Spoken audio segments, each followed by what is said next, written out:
NBC Network celebrates Black History Month, and now we present Standing the Test of Time.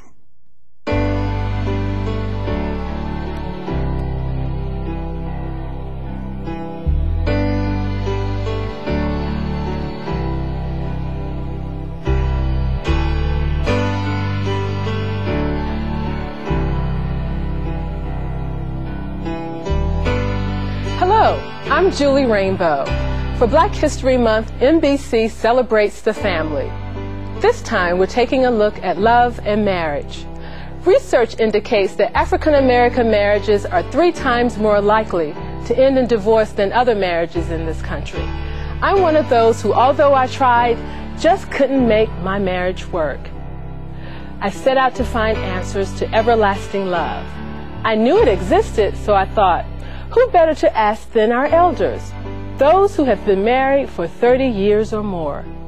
Through this process, my book, Standing the Test of Time, Love Stories of African American Elders, was born. Today, you'll meet 3 couples featured in the book. Perhaps their stories will inspire you to work harder at your relationship and preserve your family. Now, just imagine sitting at the feet of elders Eva and Van Bird. I'm Vannis Bird. And I'm Eva Ruth Bird. And we've been married in 5 months it will have been 58 years. I'd been at college the year before, then I went into service and worked for a year, and I went back to college. The first day back on campus, one of my friends introduced me to her, and she said, hug him, this is my homie, hug him. So she hugged me, and I responded. I hugged him when I met him in college. And after that, you know, I realized that night that I had finally met the man I wanted to marry. Finally, we began to meet regularly at the College Inn. That was Fort Valley State College, at the College Inn. And we shared ideas and values and beliefs and goals and aspirations. And the more we shared, the more I became convinced that this was the person that I wanted to marry. Actually, we were on the train when he asked me that. We were married in my mother's living room in Chester. My mom gave us $100 for our honeymoon. And we got this room in Atlantic City.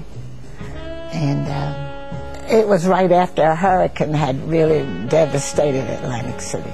So I never went out of the room the whole week that we stayed there. He would go out and get food. We would just sit there and play cards, kind of like...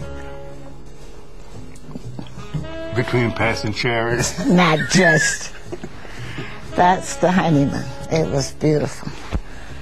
We used to pass cherries from mouth to mouth in our kisses. And I always remember that as the passionate stage of our love. Where all we wanted to do was just look at one another, be around each other, and make love. It was a symbol of that early relationship, and it symbolized in a couple of passages from literature that I used to quote to her all the time. How do I love thee? Let me count the ways I love thee, to the depth and breadth, etc., etc. Actually, we had so little money when he was ordained. He was making like $2,140 a year as a priest, and I was making everything in the house. Draperies, furniture, covers, whatever, and my children's clothes and everything. I had to learn that, you know, marriage is not passing cherries all the time. When the cherry phase stopped, it was about the 9th year of our marriage that we would begin to really run into some difficulties of all of a sudden having to realize that we were individuals, different, with our own rights, our own persons, our own identities. And we went into counseling. Otherwise, the marriage would have broken up. I began to to read another passage. The Lebanese poet Khalil Gibran in The Prophet, for example, reminded us that in a relationship, in marriage, there must be spaces between you, that two trees cannot grow in each other's shadow. One time I gave her this stained glass image with two birds perched on a limb, and it said that love consists not in gazing at each other, but in looking outward in the same direction, two birds side by side. And that's the way I see our relationships, side by side, related to each other, but yet in our separate orbits, but yet bound to each other in close, lifelong relationships. A husband is a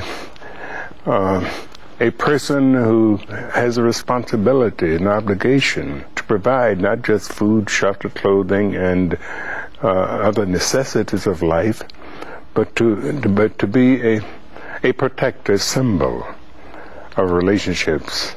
I always think of the wife as the influence in the house. The husband being the head of the house and the provider, the wife is the influence insofar as how the atmosphere is going to be, where the love is going to really be expressed. Someone who loves and reveres her husband, but also tries to set the stage for a good household. I feel like a marriage can be stained for almost any reason except for abuse. Abuse. That's about it. My thoughts regarding standing the test of time have to do with great appreciation for the journey that we've had together, a shared journey, a shared life, and with all the ebbs and flows, the hills and the valleys, we maintain that, and I'm just grateful for it. He's just so anxious to make everything right. You know, I call him my earthly Lord because he looks after my earthly needs. You know, I just breathe a need and then he meets it. Yeah. You know that song, we've come this far by faith, leaning on the Lord, trusting in his mighty word. He's never failed us yet. I love him so much. She has no choice now. We're stuck with each other. We're just, you know, he's just all that I need.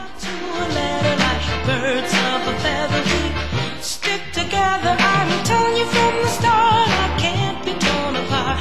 My God. You passed the cherry, that's it.